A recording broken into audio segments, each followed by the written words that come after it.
Después de la multiplicación de los panes, Jesús obligó a los discípulos que subieran a la barca y pasaran antes que él a la otra orilla, mientras él despedía a la multitud. Después subió a la montaña para orar a solas, y al atardecer todavía estaba allí solo. La barca ya estaba muy lejos de la costa, sacudida por las olas, porque tenían viento en contra. A la madrugada Jesús fue hacia ellos, caminando sobre el mar. Los discípulos, al verlo caminar sobre el mar, se asustaron. «Es un fantasma», dijeron, y llenos de temor se pusieron a gritar.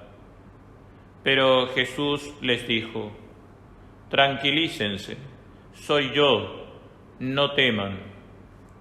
Entonces Pedro le respondió: «Señor, si eres tú, mándame ir a tu encuentro sobre el agua». «Ven», le dijo Jesús. Y Pedro, bajando de la barca, comenzó a caminar sobre el agua en dirección a él. Pero al ver la violencia del viento, tuvo miedo y, como empezaba a hundirse, gritó: «Señor, sálvame». Enseguida Jesús le tendió la mano y lo sostuvo mientras le decía: «Hombre de poca fe, ¿por qué dudaste?». En cuanto subieron a la barca, el viento se calmó. Los que estaban en ella se postraron ante él diciendo: «Verdaderamente tú eres el Hijo de Dios». Después del acontecimiento de la multiplicación de los panes y de ese momento tan tremendo y hermoso, por medio del cual el Señor alimentó a más de 5.000 personas, multiplicando panes y peces, ¿cuál es la actitud de Jesús después de esta intensa actividad pastoral? Subió a la montaña para orar a solas. Con lo cual ya nos va indicando con claridad la importancia fundamental y esencial de la oración en la vida cristiana y la importancia fundamental de la oración en la vida apostólica para todo bautizado y también de un modo muy particular para los consagrados, para los que se han dedicado al apostolado, ya no de un modo más acotado, restringido, sino como un estilo de vida habitual, que es lo propio, se insiste, del consagrado. La oración es fundamental, hay una llamada intensísima a orar.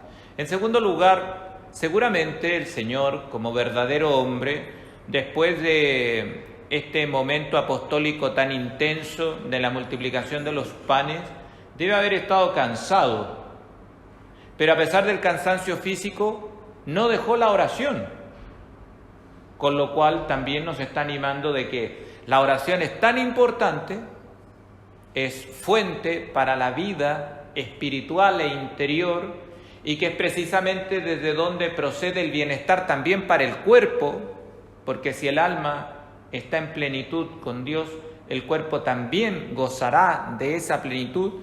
Incluso estando en una situación de cansancio físico, no dejes la oración.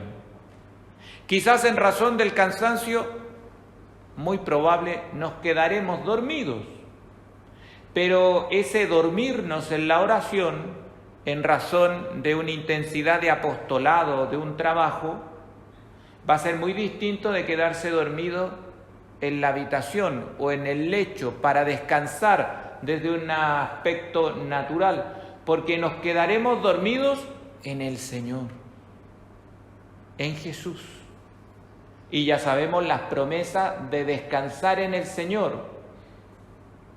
Da a sus amigos el pan mientras duermen, mientras descansan en Él. Por lo tanto, en este domingo se insiste muchísimo en la oración, es decir, en el diálogo íntimo del alma con Jesús, a imitación del diálogo íntimo del corazón adorable de Jesús con su Padre Celestial. Y también nos da un consejo, que hay que retirarse a la montaña, es decir, hay que hacer una opción para orar y disponer también el lugar, porque no todo lugar será necesariamente apropiado. Estando a nuestro alcance y con disponibilidad de decidir para orar, también dispongamos el lugar más adecuado. A veces no se podrá y eso tampoco nos va a impedir orar. Sabemos las personas que han sufrido martirio, han tenido que estar encarcelados, en calabozos, en celdas, pero a pesar de la inclemencia del entorno, no se ha interrumpido su oración. Muy bien, pero cuando está a nuestro alcance, el Señor también nos da ese consejo.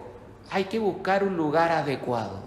Y ese lugar adecuado, el Señor en este episodio del Evangelio, es el monte, es la altura, que expresa con claridad que lo que hace adecuado un lugar para entrar en trato con Dios es aquel que te permita, en definitiva, apartarte del bullicio de la vida cotidiana que necesariamente va a afectar tu interioridad, y cerrando la puerta de los sentidos al mundo, en lo que podemos y alcanza a nuestra disposición al demonio y a la carne, entrando en lo secreto de tu habitación, que es el alma, entra en tu diálogo con el Señor.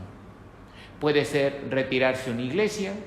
Ahora que las iglesias están cerradas, puede ser nuestra propia habitación en el silencio de ella, pero ante todo recordando que el templo lo llevamos a cuestas, porque el templo somos nosotros mismos, y en nuestra alma el sagrario donde he de tener esa adoración al Santísimo, he de tener esa meditación, he de tener esa exposición ante la divina presencia verdadera y real de Jesús en ti.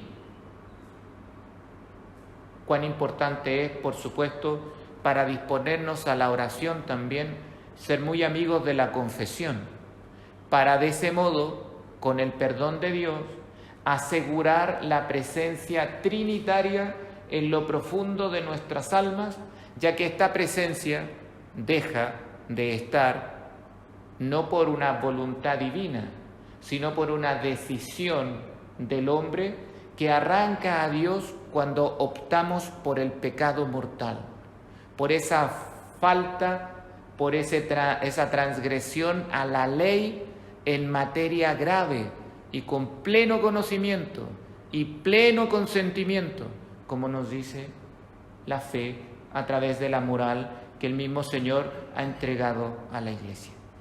En primer lugar, en este domingo, una llamada, una invitación muy intensa a mantener y que el Señor haga fructificar nuestra vida interior, es decir, nuestra vida de oración, es decir, nuestro trato íntimo de amor con el corazón adorable de Jesús, a pesar de nuestros cansancios, a pesar de nuestras dificultades, pero la oración es a modo semejante a lo que es el oxígeno para el cuerpo, es lo que lo vitaliza, es lo que lo mantiene en la existencia. Y si no está presente, ya sabemos lo que sucede, es la muerte. Uno se muere.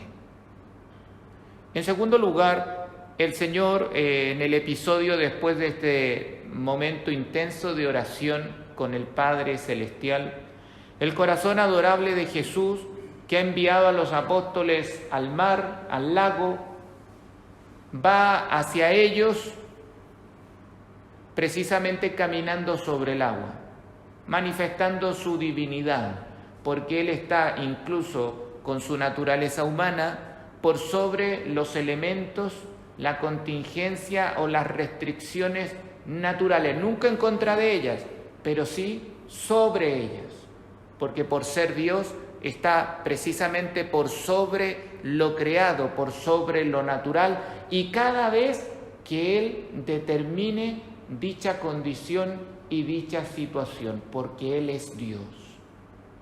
Los apóstoles se encuentran en la barca, azotada en este momento por las aguas. Las aguas están levantadas, hay un viento impetuoso y hay temor. Y el acercarse de Cristo produce en los apóstoles, como dice el texto sagrado, una confusión, porque teniendo a Cristo que se acerca, creen que es un fantasma. No es la primera vez que el Colegio Apostólico va a identificar a Jesús con un fantasma. Va a haber otras oportunidades.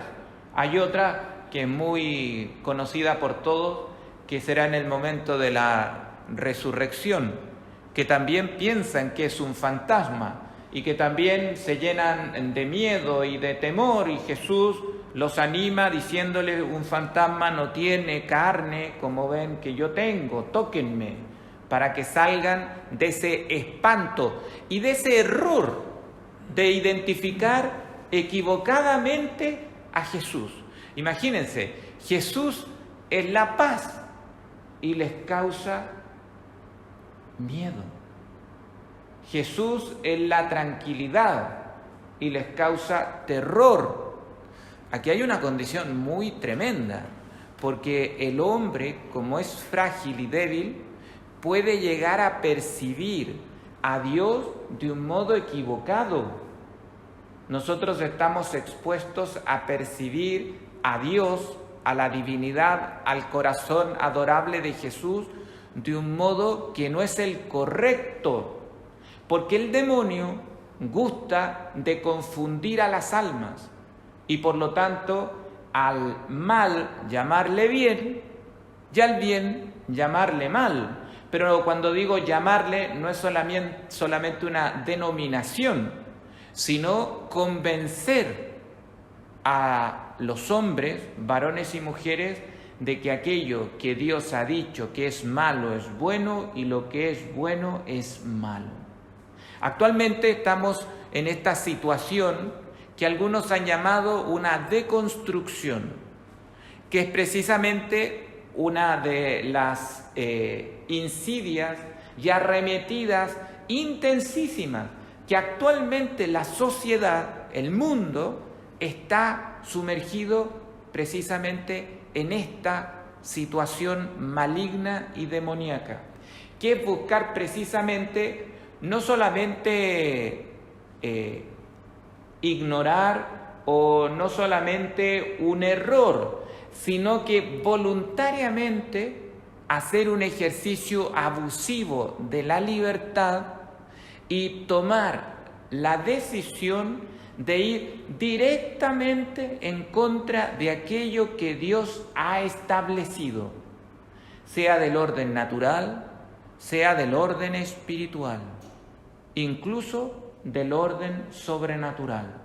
Por eso vemos cómo va cundiendo precisamente en el mundo ateo, en el mundo secularizado, incluso la blasfemia de identificar lo que es de Cristo y a los de Cristo como un mal para la sociedad. Y por eso se solicita en medio de esta deconstrucción demoníaca que aquello que sabíamos por revelación divina que es fuente de bondad, de bien, de paz, de justicia en medio del peregrinar por este mundo y que nos dispone para alcanzar el cielo cuando nos llegue la hora de la muerte, se presenta ante la sociedad como aquello que contamina, como aquello que daña al hombre, como aquello que encadena al hombre, como aquello que mantiene precisamente a la humanidad sometida y se exige una liberación.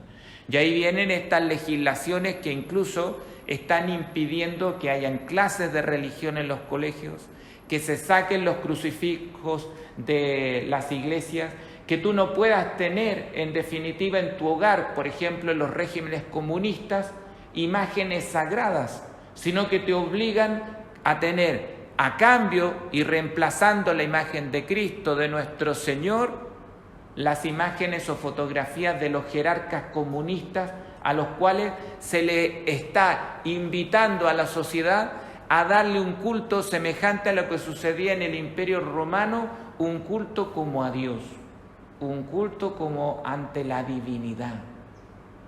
La deconstrucción sigue avanzando, no querer aceptar lo que Dios nos ha propuesto como lo verdadero, como lo natural, cuando también en la misma sociedad van cundiendo legislaciones como aquellas que nosotros conocemos, matrimonios que pueden ser disueltos.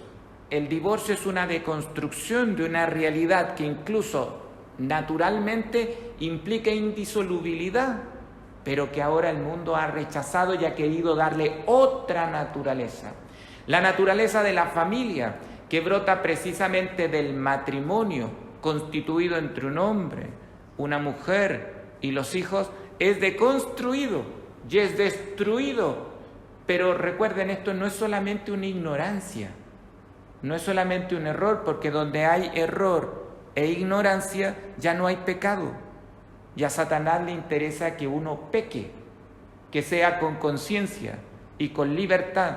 Y por eso su insidia va a que el hombre se levante rebelde como él, a semejanza del demonio. Estamos ante una época en la cual no es la imitación de Cristo en las sociedades, sino es la imitación de Satanás en su precisamente principio de rebeldía, de no servir a Dios e ir contra Él, pero con conocimiento y con libertad misteriosamente dirigida hacia el mal.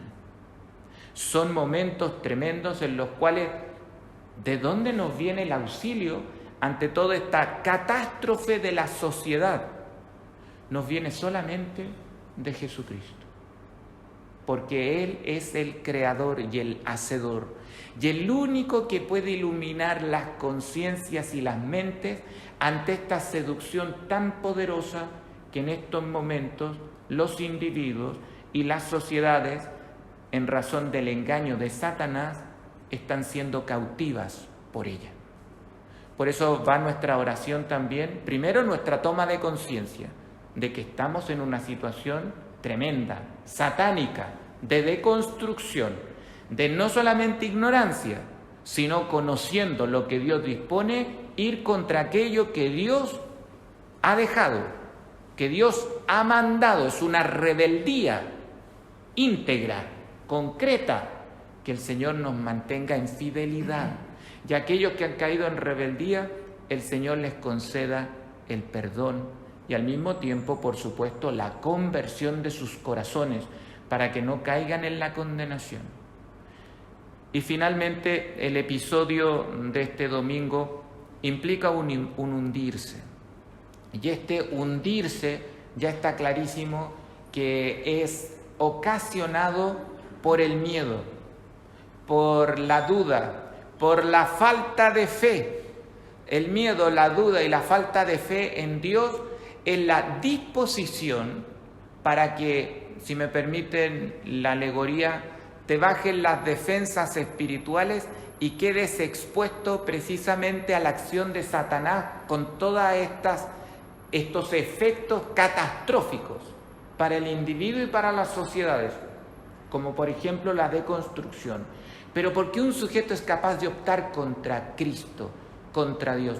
Porque antes ha padecido la enfermedad del miedo, de la incredulidad, y como ha desconfiado de Dios, no es que niegue su presencia, desconfía de Él y por eso abraza al anticristo en reemplazo de aquel que Él, en razón de su debilidad, ha rechazado. Por eso estamos ante lo que sucede cuando hay ausencia de fe. Y lo tremendo que es el miedo, que naturalmente como pasión nos dispone en la inmanencia, en lo corpóreo, en lo natural, en lo psicológico, para caer en actos de incredulidad y de desconfianza. La pasión del miedo, que nos lleva a la tristeza, y que miedo y tristeza son precisamente de los movimientos del alma más peligrosos y más contaminantes, y que nos indisponen precisamente para caer en terribles realidades espirituales como son la falta de fe. Por eso no nos tiene que extrañar que en el mundo actual Satán infunda tanto miedo. Y en razón del miedo, no nos quedemos solamente en el miedo, sino que en razón del miedo se engendren en las almas la tristeza y se enraice, quede totalmente aquilosada, quede totalmente soldada, enraizada en ellos. Y por eso vemos que hay una sociedad que está en una depresión continua, en una tristeza continua, pero esa tristeza antes ha sido causada por el miedo, Y el único que nos puede liberar del miedo, de la tristeza y de su consecuencia sobrenatural tan catastrófica que es la falta de fe, la incredulidad, la desconfianza y el rechazar a Cristo y apostatar de Él, es Jesús. Es Jesús. Por eso también hay un canto a la esperanza, porque se fijan que incluso en los escenarios más oscuros, como es por ejemplo haber perdido la fe y estar en la incredulidad y estar en la desconfianza, no nos faltará la mano de Cristo que se extiende hacia nosotros, y en medio de esa situación nuestra de desconfianza, de incredulidad, incluso de apostasía, Él está dispuesto a tomarnos y a levantarnos y rescatarnos. Por eso pidamos por nosotros y pidamos también por los que no piden, porque el poder de Dios no tiene límites. Incluso, se repite, en los escenarios más oscuros, la luz que es Dios se abre paso en medio de ella y la deja radiante, porque nada es imposible para Dios. Así que es un llamado a confiar mucho en Él y a orar, el poder de la oración. Señor, sálvame. Y como iglesia, Señor, sálvanos. Y esa oración Dios le escucha. Que el Señor nos anime también a tener un apostolado de la oración intenso por nosotros, porque hay que partir por casa, por nuestras familias, nuestras naciones, nuestras sociedades y el mundo entero. Pero con la certeza, recuerden, que nuestra plegaria es oída y Dios concede el don que se solicita. Encomendamos todas estas intenciones a nuestra Madre Santísima, que nunca erró, nunca se equivocó en identificar a Jesucristo, que a pesar de el miedo que padeció y la tristeza emocional que vivió, nunca se dejó invadir por ella. Siempre con la gracia de Dios la gobernó y se mantuvo fiel en la fe, en la esperanza y en el ardoroso amor hacia su Hijo. Que ella en estos momentos a nuestra sociedad que está padeciendo miedo, sufrimiento y tentación de rebeldía y apostasía, nos cubra con su manto, nos introduzca en su corazón inmaculado y nos deje expuestos al Espíritu Santo en el corazón adorable de Cristo, para que podamos ser salvos y le demos gloria.